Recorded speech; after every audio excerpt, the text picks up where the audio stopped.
I'm a bit useless in the kitchen. Now, useless might seem like a strong word, but I'm anxious about feeding people. The very thought of having to prepare dinner just fills me with absolute fear.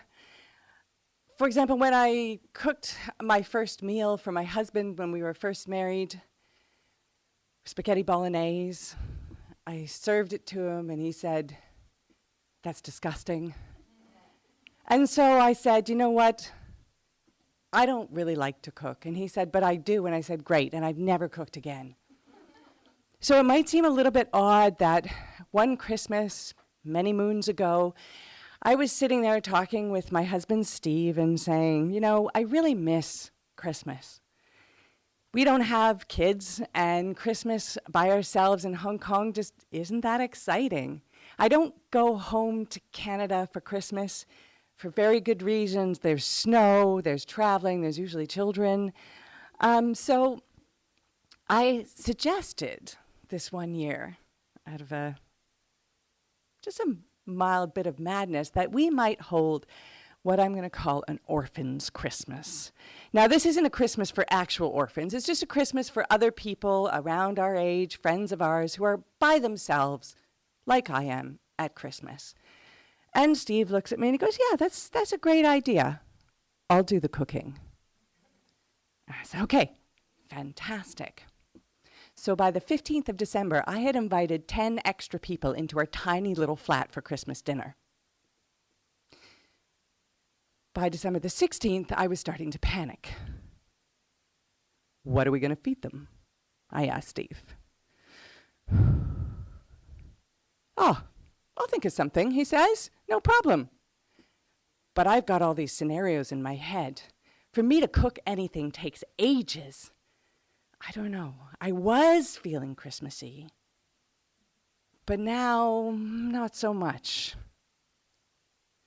I take a deep breath.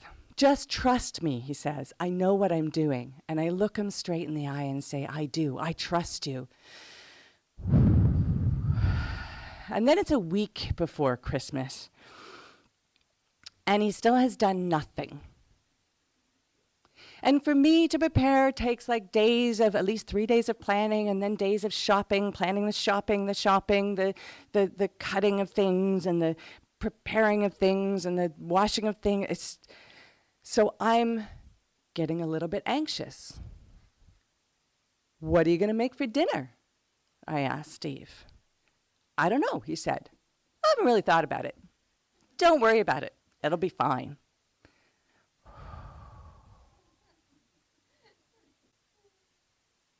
I go out for some coffee with some good girlfriends of mine. They've all got kids. They've all been planning Christmas dinner for ages. They talk about the turkey that they had to order 6 months ago and how there's no roast left in the shops. The shelves are looking pretty bare. And I'm just sitting in the corner, breathing deeply. And I look up the number for KFC delivery and just save it on my phone just in case.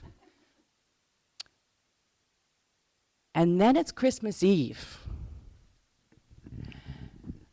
And Steve and I are sitting there at the dinner table, eating a lovely meal that he's just cooked. And I say, I know I'm being a bit pushy, but would you like me to do the shopping? You could just give me a list and I could go out right now and do some shopping. The shops are open late night. A couple of days before, we had agreed that to alleviate some of my anxiety, I would make dessert, because despite being absolutely useless at cooking dinner, I can make pie. I'm highly motivated in this sphere.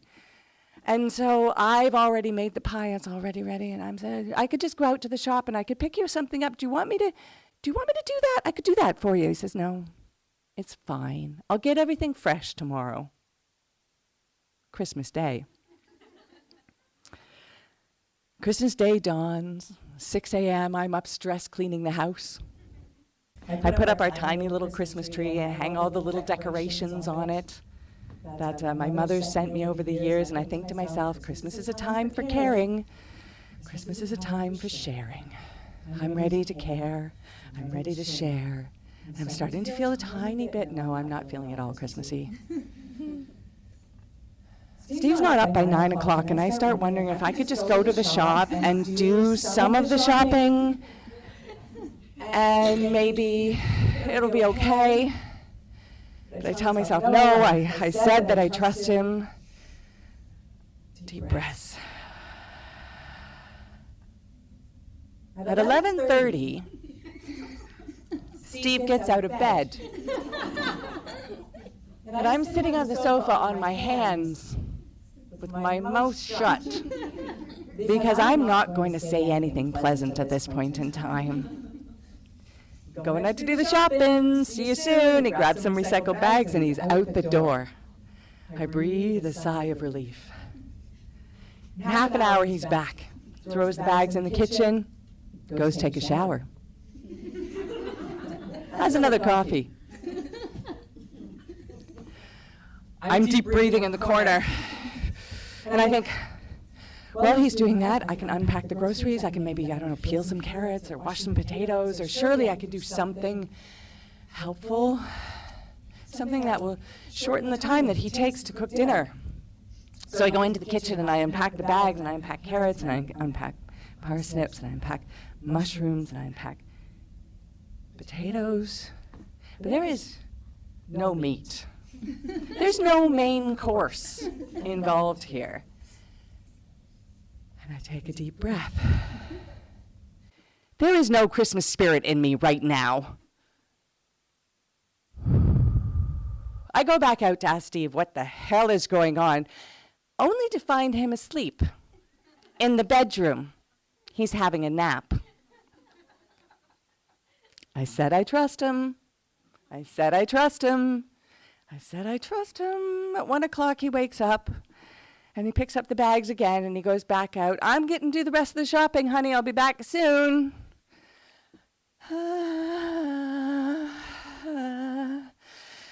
Okay.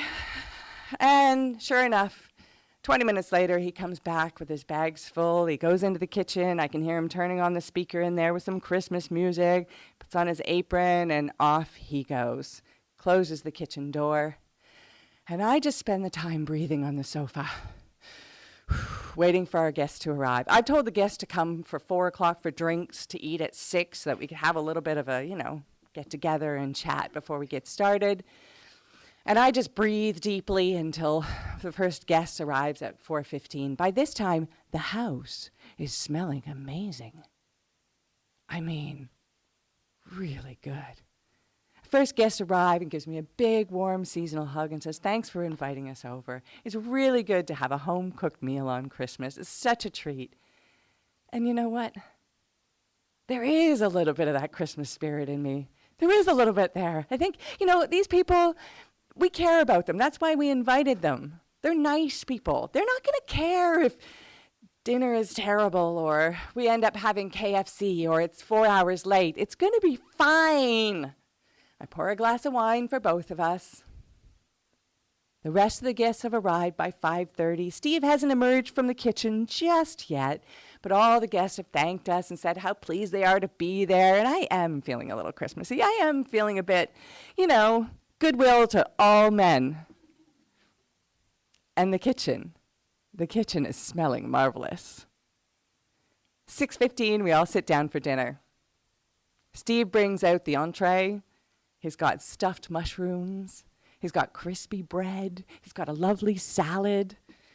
And silence falls down on the table as all the animals are at the trough. All we can hear is moans of pleasure and thank you. Oh, this is so good. Pass me more of that, would you? And I think, it's going to be okay. A little while later, Steve comes out with the main course, a beautiful roast beef that even though this happened more than a decade ago, if I close my eyes and really think about it, I can still taste it.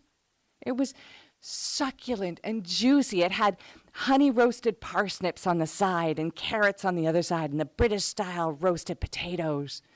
Everything with gravy. It was amazing. It was so good. And I finished eating my dinner and I got up to go into the kitchen to only to find that Steve had even taken my apple pie out of the fridge and put it in the oven to warm up, and he'd remembered to pick up the vanilla ice cream that I had forgotten the entire week.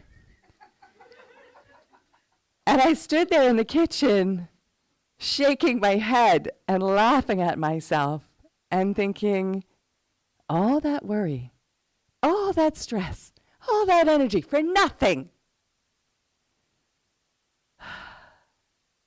Christmas is a time for forgiveness. And Steve did forgive me. In fact, we both had such a nice time at the end that he agreed to cook Christmas dinner for 10 more years.